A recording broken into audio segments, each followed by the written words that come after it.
Alright guys, nakuha na natin yung susi. So very excited sa test ride na to. Tara, let's go. Ayan na siya. Napakaganda guys. CB1000R. Alright, unang start. Ganda ng panel niya, no? Very crisp. So similar sa XADV, pwede mo rin iset dito yung power, engine braking, and traction. Tingnan natin kung ilan yung riding modes. So nasa user to ngayon. May sport, standard, rain. So 4, no? Wala lang gravel. So since matagal natin hindi nagamit to, standard muna tayo. Then mamaya we'll still try the sport mode. Alright, let's go. In terms of seat height, hindi ko alam yung eksaktong specs nito, pero abot na abot naman. And again, I'm 5'8", so pag nag 1 foot down tayo, mas lalong okay. So guys, tunog pa lang. Pakinggan nyo. And again, ano yan ha? Stock exhaust pa yan. Alright, let's go. Alright, CB1000R.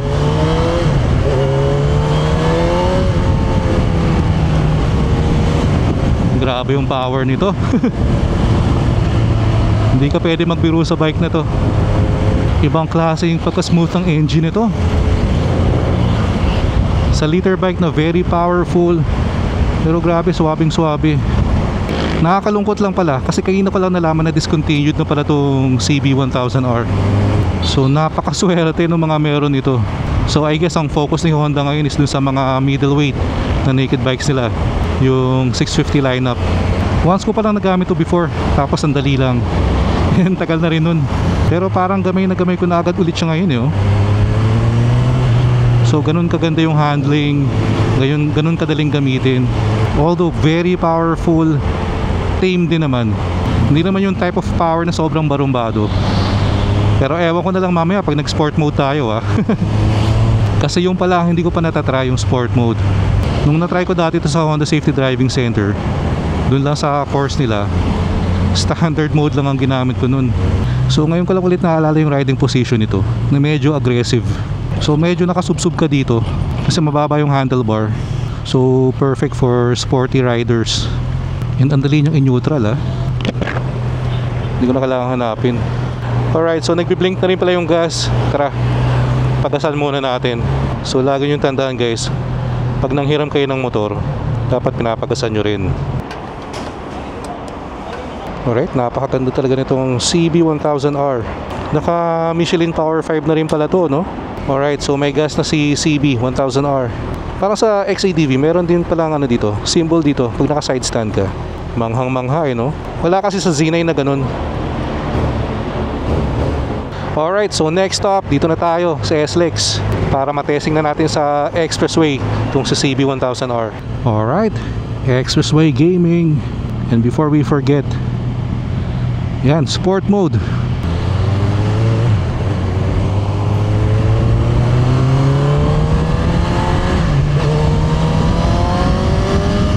Grabe. Tatangayin ka dito sa bike na to pag naka sport mode. So kailangan naka-pack ka talaga yung riding position mo. And wala tong tank grips kaya medyo dumudulas yung legs ko. Pero kung naka high cc bike ka kasi, napaka-importante talaga na yung pinaka-stability moves from your legs eh. Yung naka-akap sa tanke.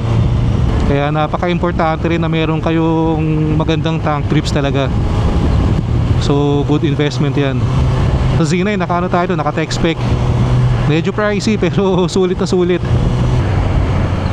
Ano to? May nakaharang sa gitna. Parang cover ng spare tire, no? Ng SUV. So expected naman since naked bike to, talagang salo mo lahat ng hangin sa expressway.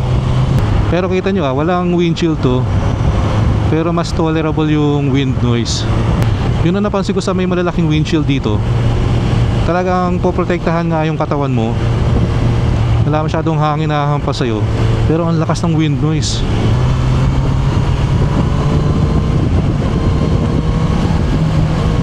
Wala.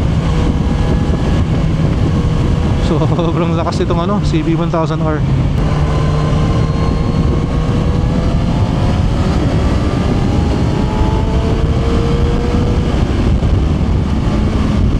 Lalo ulit ako nalungkot na diniscontinue ng Honda to. So sayang lang kasi talagang the CB1000R is a very solid bike. Pero syempre kung dinidiscontinue na to, obviously hindi siguro ganun kaganda yung performance in terms of sales. Kasi nga naman pag pinag-usapan Honda naked bike, ang unang naiisip ng mga tao yung CB650R, CBR650R, yung 650 lineup nila. Kaya ang swerte ng mga merong CB1000R ngayon, for sure magiging classic to and magiging rare na din. Kaya kung meron kayong ganitong bike, for keeps na yan, tabi nyo lang. Baka magtaas pa yung value niyan pagtagal. So check lang pala natin quickly since naka sport mode na tayo. Sport mode here, power is full, engine braking is 1 out of 3 lang. Doon nagkaiba kasi if I remember correctly, yung sport mode sa XADV, full power and full engine braking.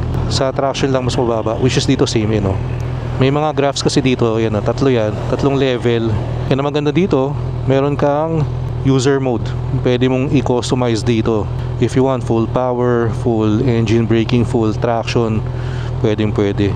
Pero sa sport tayo. And hindi ko pa yata napapakita sa inyo pala yung bago kong helmet. Teka. So this is the new Newbie Rides helmet. Okay ba? Alright. So syempre hindi pwedeng wala tayong tunnel shot. So stock exhaust, CB1000R tunnel.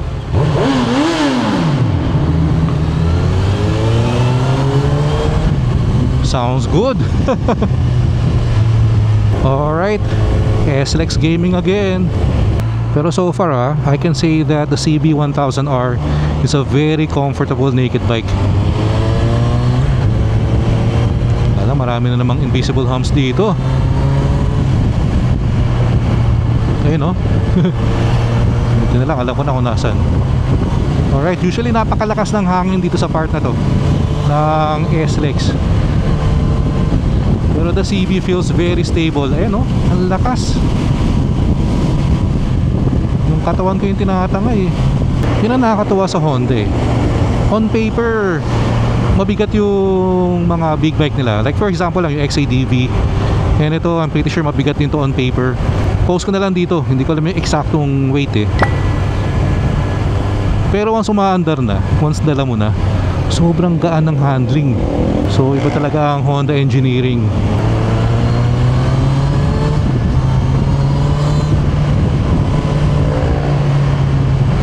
Sobrang solid siguro to pag naka-exhaust. Kasi stock pa lang, mamaw na eh. Grabe yung makina nito. Sobrang smooth ng takbo. Sobrang comfortable despite being a very powerful big bike. In case pala may magtanong, wala nga lang cruise control to. And hindi rin quick shifter. Sayang nga kung hindi diniscontinue to. Tapos magkakaroon ng e-clutch version. Ako, sobrang solid nun. Wala kang vibration na mararamdaman eh. Kahit anong gawin mo sa bike na to. And again, magiging rare talaga tong bike na to. So sa mga gustong bumili, malamang makikiusap kayo sa mga dealer niyan kung pwede nyong bilhin yung demo bike sila. If meron Kasi hindi rin naman lahat ng Honda Casa may demo unit itong CB1000R. Alright, service road gaming again. Pero kahit urban city rider kayo, pasok na pasok tong CB1000R. So kahit highway, city traffic, service road, very comfortable dalhin. Kasi magaan lang siya and easy to maneuver. So big shoutout ulit to Honda Big Bike Parañaque. So guys, hingin na rin ako ng favor sa inyo. Kung gusto nyo pang makita ng maraming Honda test ride and review videos, please like and follow yung page nila sa Facebook, Honda Big Bike Parañaque. So sobrang laki na naman ng ngiti natin ngayon. And by the way guys, road to 15,000 subscribers na rin tayo sa YouTube channel natin. So doon sa mga hindi pa nakasubscribe dyan, please click the subscribe button below and palike and share the video na rin. Alright, so we are back here on the Big Bike Parañaque. So sana guys nagustuhan nyo yung pasyal natin today. And if interesado rin kayo mag-test ride ng Honda Big Bikes, pasyal lang kayo dito sa Honda Big Bike Parañaque. Ayan, kompleto to, scooter sa baba, then big bikes naman sa taas. So again, maraming salamat sa mga sumusuporta sa atin. Kita-kits tayo sa next one. Ingat kayo lahat palagi. Always ride safe. Peace out.